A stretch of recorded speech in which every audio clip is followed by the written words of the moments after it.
보통 일반 투자자들은 단기 트레이더를 하면은 차트로 주로 많이 하잖아요. 기술적 매매를 하잖아요. 네.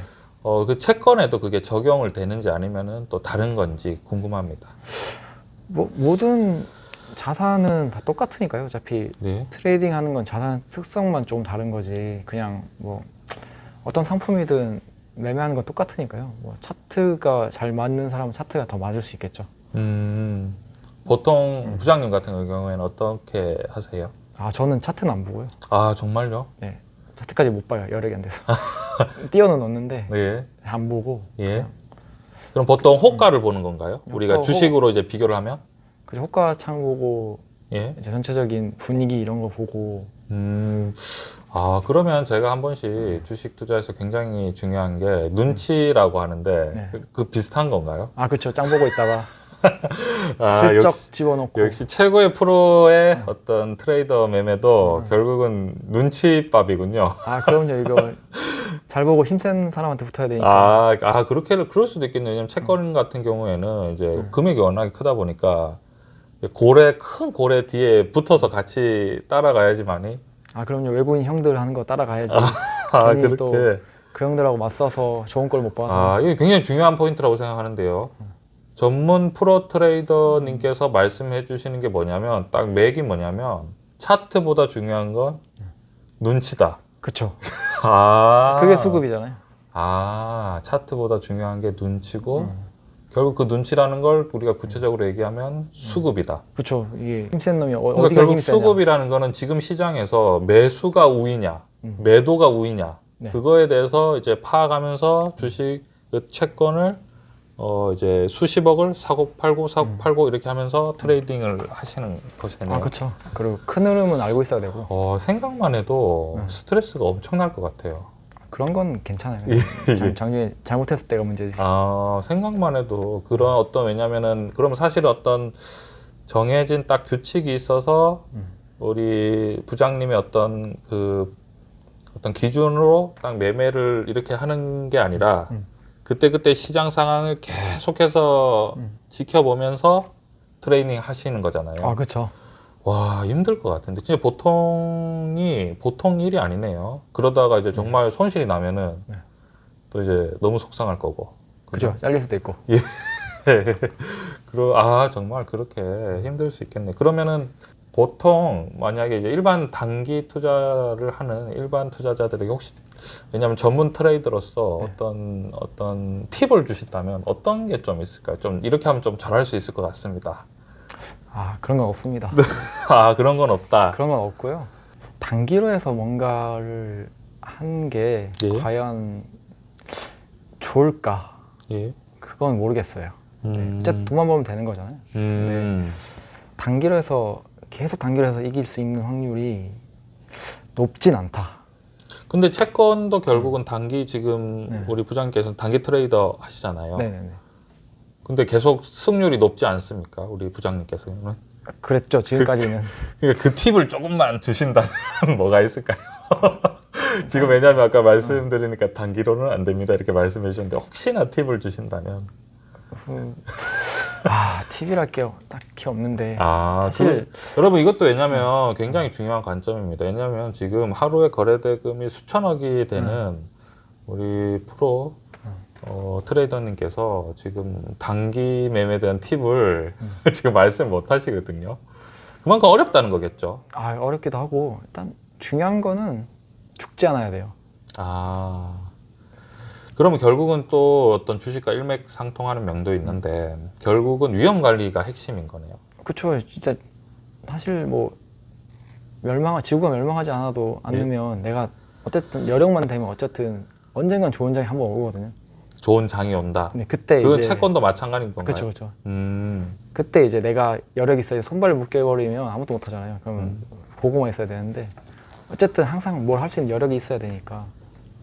그러면 혹시나 이제 우리 부장님께서 아까 전에 눈치를 잘 봐야 된다고 말씀하셨는데 좀 요즘에 시장 상황의 눈치는 어떻습니까?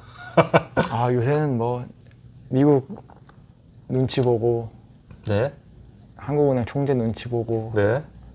물가 눈치 보고 유가 보고 다 보고 있죠 지금. 모든 게 지금 돈을 풀어놨던 걸 회수하는 국면이잖아요. 예. 그런데 이제 이게 물가의 흐름에 따라서 그게 강도가 어쩌냐가 달라지는데 지금은 강도가 세다고 사람들이 생각하니까 채권장도 되게 폭락장에 왔었거든요. 예. 그래서 또 이제 그런 눈치를 봐야 되는 거죠. 이제 채권이 폭락한다는 거는 이제 일반 투자자들이 느끼기 어떤 의미죠?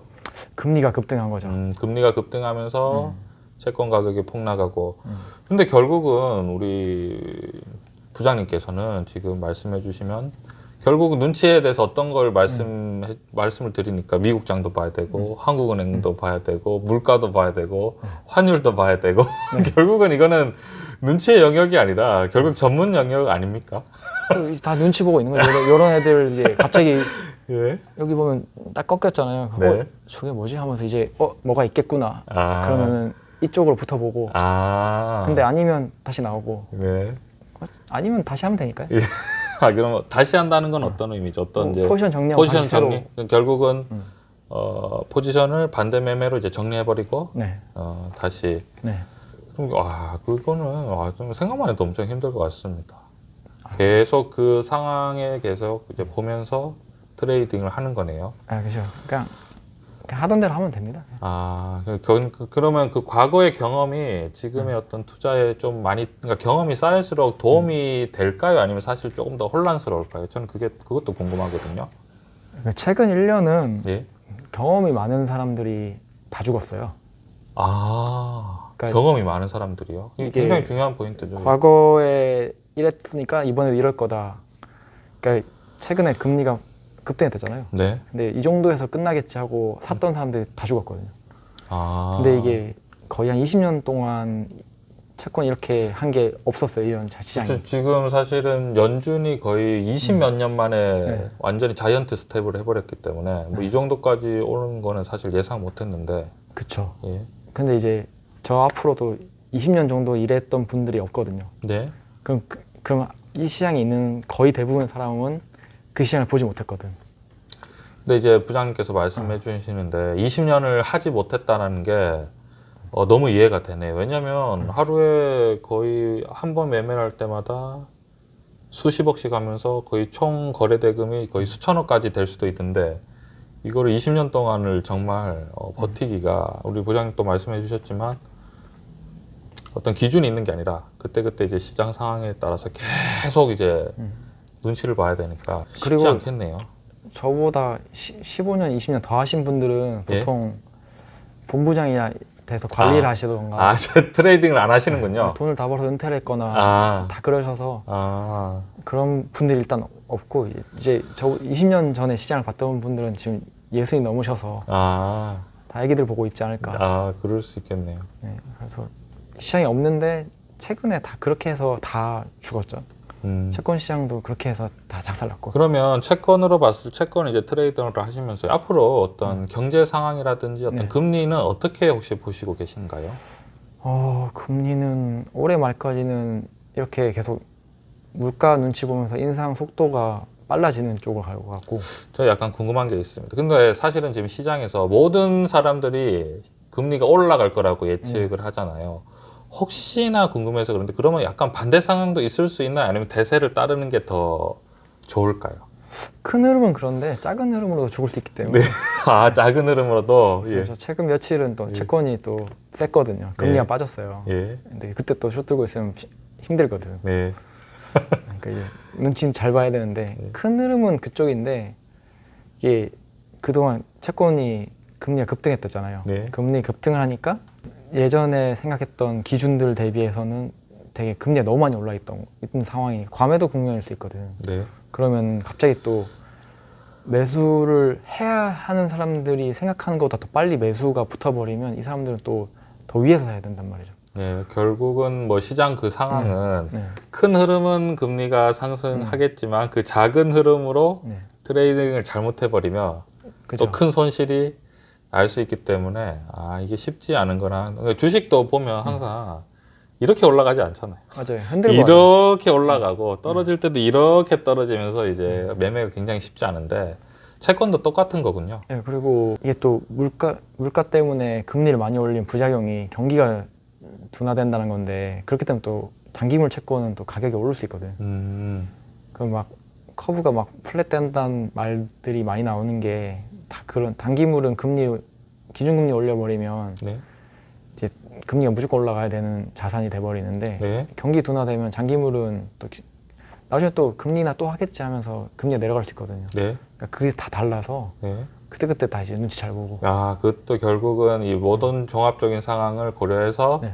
그때그때 눈치를 봐야 된다. 네. 아, 굉장히 역시 얘기를 들어보니까 정말 쉽지 않은 일이고, 그죠. 예, 힘든 일인 것 같습니다. 지금 이 사무실에 있는 분들이 다 비슷한 일을 하고 계신 건가요? 다 채권 매매를 하시는 건가요? 근데 이분들은 매매도 하고 네. 채권 브로커도 하고 하시고요. 저는 매매만 하고. 그러니까 결국은 이제 말씀드리고 싶은 수많은 사람들이 지금 이 네. 모니터를 가지고 전 세계 모든 트레이더가 그야말로 이제 프로니까 선수들끼리 지금 매매를 하는 거잖아요. 그죠? 네, 맞아요. 그런 것들도 그런 상황이기 때문에 정말 쉽지 않을 거라. 예, 제가 제일 못하는 것 같아요. 그럼 앞으로 혹시나 이제 우리 다들 주식 투자를 많이 하시는데요. 어떤 주식 시장에 대해서 혹시 전망을 해주신다면 뭐 어떤 게 있을까요? 앞으로 이제 금리는 올라갈 것 같은데 네. 예, 혹시나 말씀드리고 싶은 게 있으실까요? 아유, 채권도 모르는데 주식을. 네, 그럼 역시 우리 부장님께서 겸손하십니다. 진짜 모르는 거예요. 예. 오늘 이렇게 부장님과 이렇게 사무실도 구경하고 부장님 말씀 드려보니까 너무 좋은 시간이었고요. 오늘 이렇게 함께 해주셔서 너무 감사드립니다. 우리 주영이 잘 부탁드립니다.